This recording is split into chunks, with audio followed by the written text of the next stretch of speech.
Hello friends, welcome back to Andhra Samil. இன்னைக்கு என்ன recipe பார்க்க போறேன்னா பிரெட்டும் மேகி வச்சு ஒரு ரெசிபி செய்ய போறோம். இது எப்படி செய்யறதுன்னு பார்க்கலாம்.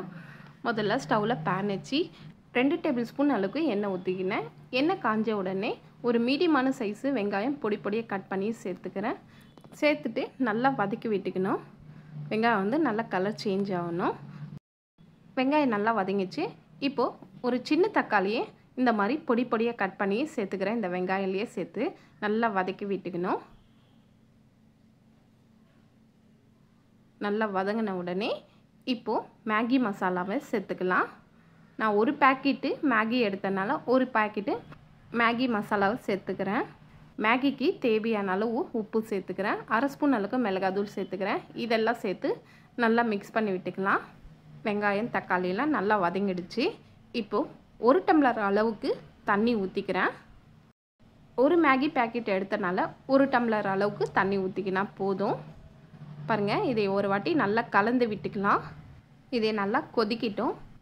அதுக்கப்புறமா மேகியை சேர்த்துக்கலாம். நல்லா கொதிக்குது. இப்போது மேகியை உடச்சி சேர்த்துக்கலாம். நீங்கள் அப்படியே சேர்த்துக்கிறனால பரவாயில்ல, இல்லை உடச்சி கூட சேர்த்துக்கலாம். இதையே குழந்தைங்களுக்கு நீங்கள் பிரேக்ஃபாஸ்ட்டாகவும் செஞ்சு கொடுக்கலாம், இல்லைன்னா ஈவினிங்கில் ஸ்நாக்ஸாக கூட செஞ்சு கொடுக்கலாங்க. பாருங்கள், மேகி சேர்த்தாச்சு. இப்போ நல்லா ஒரு வாட்டி கலந்து விட்டுக்கலாம். மேகி வந்து நல்லா வேகட்டும். பாருங்கள், நல்லா தண்ணியெல்லாம் சுண்டி இந்த மேகியில் நல்லா மிக்ஸ் ஆகி நல்லா வெந்திருக்கு. இப்போது ஸ்டவ் ஆஃப் பண்ணிவிட்டு அதுக்கப்புறமா கொஞ்சமாக கொத்தமல்லி தூவிக்கலாம். இப்போ இந்த மேகியை நம்ம தனியாக எடுத்து வச்சுக்கலாம். அதுக்கப்புறமா ஒரு மிக்சிங் பவுல் எடுத்துக்கலாம். 1/2 ஸ்பூன் அளவுக்கு மைதா மாவு சேர்த்துக்கிறேன். சேர்த்துட்டு கொஞ்சமாக தண்ணி ஊற்றி நல்லா மிக்ஸ் பண்ணி விட்டுக்கிறேன். நல்லா மிக்ஸ் பண்ணிட்டேன். இப்போ இதே தனியாக எடுத்து வச்சிடலாம். இப்போ வந்து நான் வந்து 4 பிரெட் எடுத்திருக்கேன். இப்போ இந்த பிரெட்டில் வந்து சைடில் இருக்கிற இந்த ப்ரௌன் பகுதியை கட் பண்ணிக்கலாம். இந்த ப்ரௌன் கலரில் இருக்கிற பிரெட்டுவை தூக்கி போடாதீங்க. அதை நீங்கள் பிரெட் கிராம்ஸ் கூட செஞ்சுக்கலாம். பாருங்கள், பிரெட்டுவை நாலா பக்கமாக கட் பண்ணி எடுத்துக்கினேன். இப்போ இந்த பிரெட்டுவை பூரி கட்டையில் இந்த மாதிரி அழுத்தி விட்டுக்கலாம். ஸ்லோவாக திரட்டிக்கோங்க. பிரெட்டு சாஃப்டாக இருக்கும். பாருங்கள், இந்த மாதிரி தேய்ச்சி எடுத்துக்கணும். இப்போது மிக்ஸ் பண்ண வச்ச மைதா மாவு எடுத்துக்கினேன். இந்த கார்னரில் இருக்கிற பிரெட்டு மேலே இந்த மாதிரி அப்ளை பண்ணிக்கலாம்.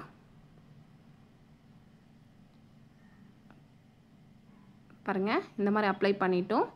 இப்போது ஆல்ரெடி மேகி பண்ணி வச்சுருந்தோம். அந்த மேகியை 1 ஸ்பூன் அளவுக்கு இந்த பிரெட்டு மேலே சேர்த்துக்கலாம். போட்டுட்டு இதையே ஸ்லோவாக க்ளோஸ் பண்ணிக்கலாம். பிரெட்டு வந்து ரொம்ப சாஃப்டாக இருக்கிறனால பொறுமையாக இந்த மாதிரி க்ளோஸ் பண்ணிக்கணும்.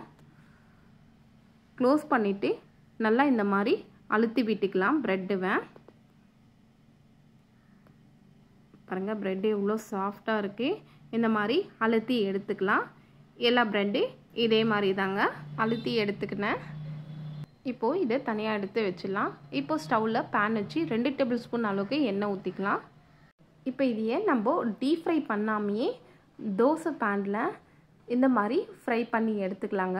உங்களுக்கு டீப் ஃப்ரை வேணுன்னா கூட நீங்கள் டீப் ஃப்ரை பண்ணி கூட எடுத்துக்கலாங்க. டீப் ஃப்ரை பண்ணால் எண்ணெய் ரொம்ப இழிக்குங்க. இந்த மாதிரி கொஞ்சமாக எண்ணெய் ஊற்றி ஃப்ரை பண்ணி எடுத்துக்கினா போதுங்க. இதே மாதிரி தாங்க எல்லா பிரெட்டு இதே மாதிரி போட்டு எடுத்துக்கலாம். இதையே ஈவினிங்கில் குழந்தைங்களுக்கு ஸ்நாக்ஸாக கூட செஞ்சு கொடுக்கலாங்க. நல்லா விரும்பி சாப்பிடுவாங்க. அவ்வளோதாங்க, சிம்பிளான பிரெட் மேகி ரெசிபி ரெடி ஆயிடுச்சுங்க. இந்த ரெசிபி உங்களுக்கு ரொம்ப பிடிக்குங்க. நீங்களும் ட்ரை பண்ணி பார்த்துட்டு எப்படி வந்திருக்குன்னு மறக்காமல் கீழே கமெண்ட் பண்ணுங்கள். உங்களுக்கு வேறு என்ன ரெசிபிஸ் வேணுமோ கீழே கமெண்ட் பண்ணுங்கள். அப்போ தாங்க எனக்கு தெரியும். அடுத்த வீடியோவில் பார்க்கலாம். நன்றி, வணக்கம்.